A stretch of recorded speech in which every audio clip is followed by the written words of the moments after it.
I am not cut out for hard labor. Voila!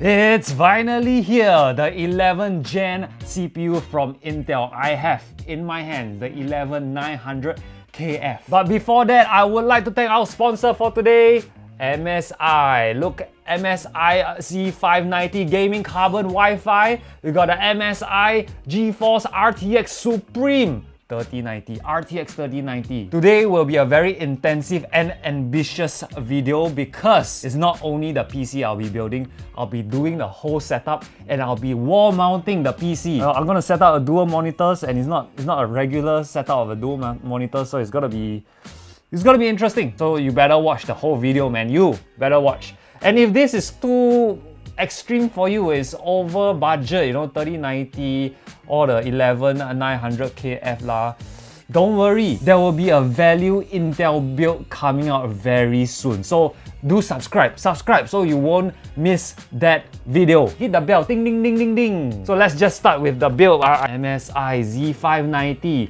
carbon fiber way. Why is that carbon fiber?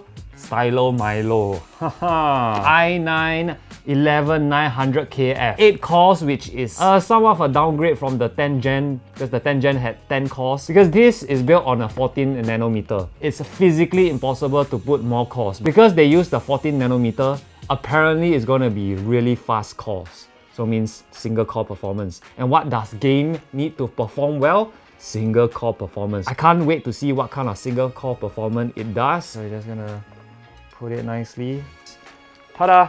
Easy. CPU installed. Next, RAM. I have Corsair 2x8 Dominator Platinum RAM running at 4000 MHz. No compromise. The only compromise is it's not 32 gigs, but for gaming you really don't need 32 gigabytes.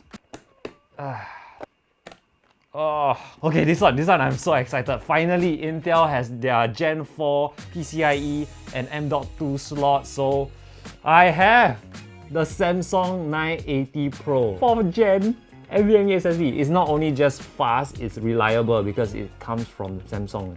You know what I mean. And not only that, I still have 2 more extra Gen 3 NVMe SSDs, also by Samsung. So altogether, I have 2.5 gigabytes of NVMe SSD because I want my games to run fast. Actually, it's not fast lah, load fast lah. Just to let you know, this PC is gonna be mine. Like I'm building it for me. Look at that. Gen 4 NVMe SSD. So the Gen 4, I plan to use it for Windows and my software, so like video editing software and whatnot. And then the rest will be more of the project files and games. I've never populated all the M.2 slots ever. Feels good, you know, to utilize all your slots. Now we can add the cooler. Thermal paste, we do the X method.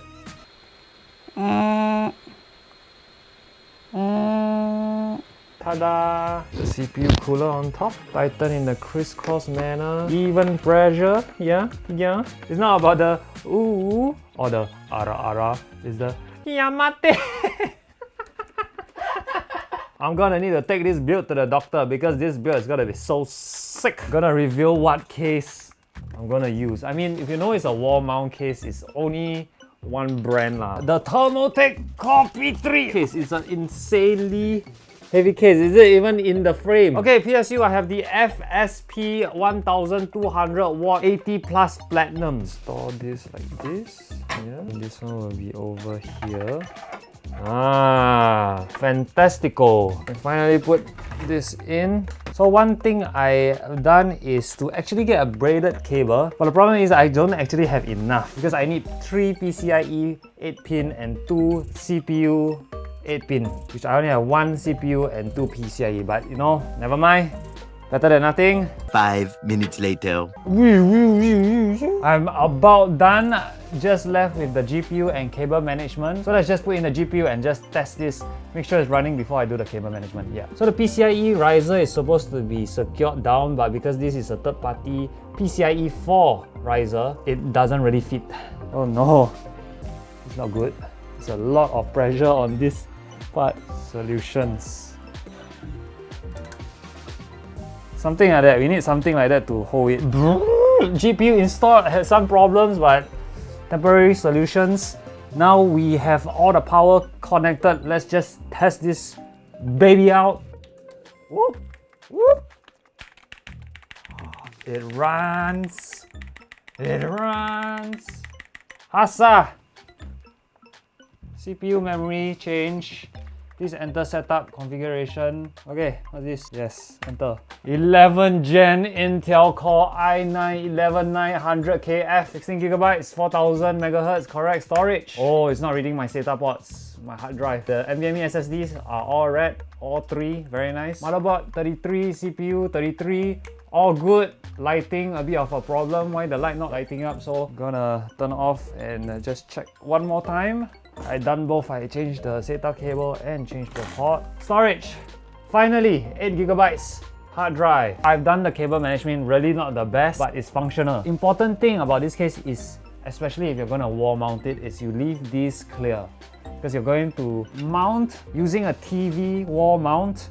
You're gonna mount it on this specific area. I'll close the back of the case and I'll show you, okay? You see, even the back case have these holes put the mount. I'm gonna assume that this PC is about 15 to 20 kilos, so do take note, if you want to do a build like this, your TV mount must be able to carry that kind of load. Which this one can carry 35 kilograms. It's a pretty good one. If you're wondering what it is, it's a Sanus system. It's actually a very old one. It was like 10 years ago. It was lying around my house, so why not use it, right? Okay, so took a long break, gonna drill the wall. The reason why I'm wearing a face mask, actually I don't have to wear it now, because if you're drilling concrete, you don't want to breathe in the concrete. It can actually solidify your lungs, and that's not very good. You need a proper drill bit. So the reason why you need a proper drill bit, because a lot of HDB reinforced concrete. That means there's rebar, concrete and metal. So you need a drill bit that's a 4-cutter that can do both. Here's the thing, I'm not quite sure whether this will really work. I've never successfully drilled through reinforced concrete before. But you know, I've done my research, I got the proper drill. I have a lag bolt. You can't just put screws through your concrete. Concrete just don't work like that. You need this lag bolt because if you see, when you put the lag bolt in the concrete, you can see that the bolt actually expands and then it kind of grab hold of the concrete, so it's stable. So this is very important, okay, if you plan to drill your own concrete wall. Test. Uh-oh. I felt that I did something wrong, and I did. This is somewhat like a square shape, as this is more of a triangular shape, more for something that's circular. I'm gonna have to go to the hardware store, change the drill. Anticlimactic, but let's go lah.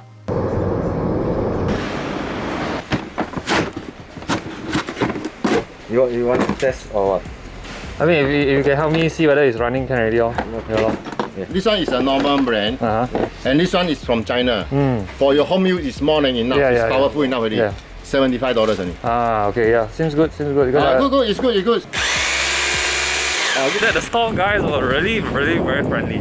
Like, they can see I was a noob, and they were just like trying to help me out to figure out like what I actually need or what I don't need. So yeah, I'm just gonna go back, drill the hole. We got the proper drill bit. I still don't know whether I'll be a success in this. Let's just get into it.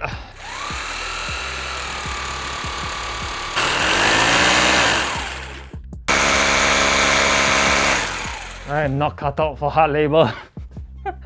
I think these holes that I drilled, the second and third, is just drilled so much better. I can feel more resistant screwing the nut in compared to the first one where it's like super loose. Solid. But let's do it, man. Have faith. Now the problem is the legs might be in the way when mounting this. I'm gonna install a monitor arm so I can get a ultra wide screen on top here. But now I just need to rest.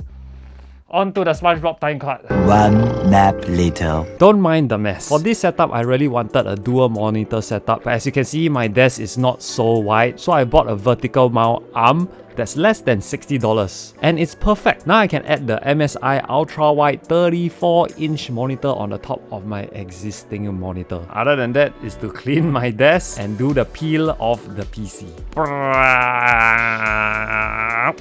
Finally done with this setup. Look at it, man.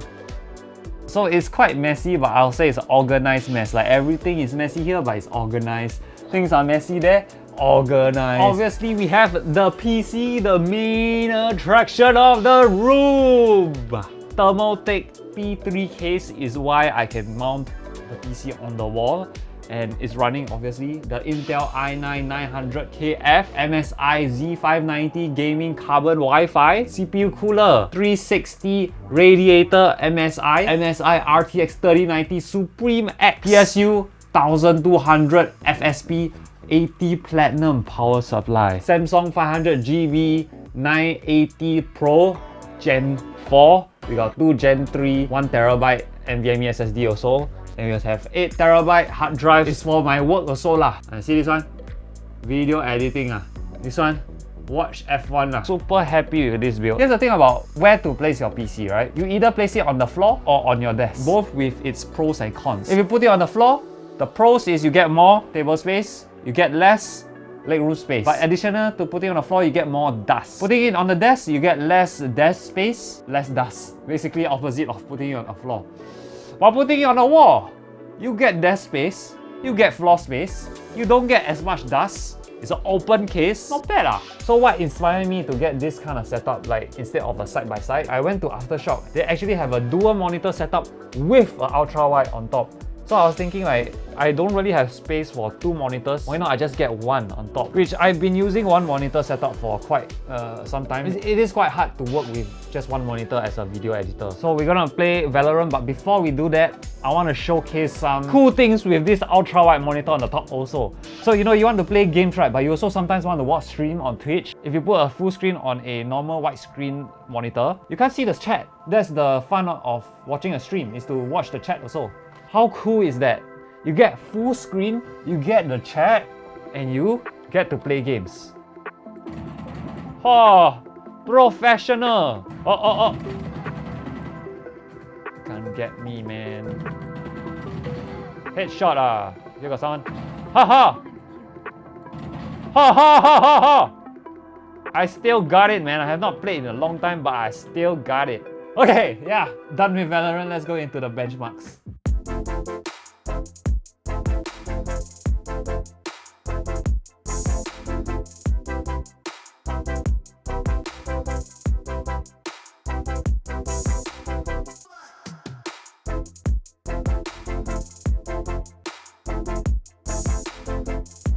Once again, thank you MSI for sponsoring this video. Go check their motherboards out, the Gaming Carbon Wi-Fi series. It's actually a pretty cool motherboard and it has all the features that you need in a Z590 motherboard. You saw the results. It's a little bit very confusing. Maybe it's a BIOS issue because I did get this chip very early, so I would like to do more testing before giving my full review of this Intel chip. All this confusion is in the high-end Intel chips, the i9 and i7, but the i5 seem very strong, and it's a video that I'm actually going to do very soon. So do subscribe and ring that notification bell because that video will be out very soon. And I also update any Intel 11900KF updates in the comments below. If I find any new BIOS or any new updates with this motherboard or the chip itself, I'll update it in the comments below. Other than that, if you have any question about the setup, monitor, desk, anything at all, let me know in the comment section below too.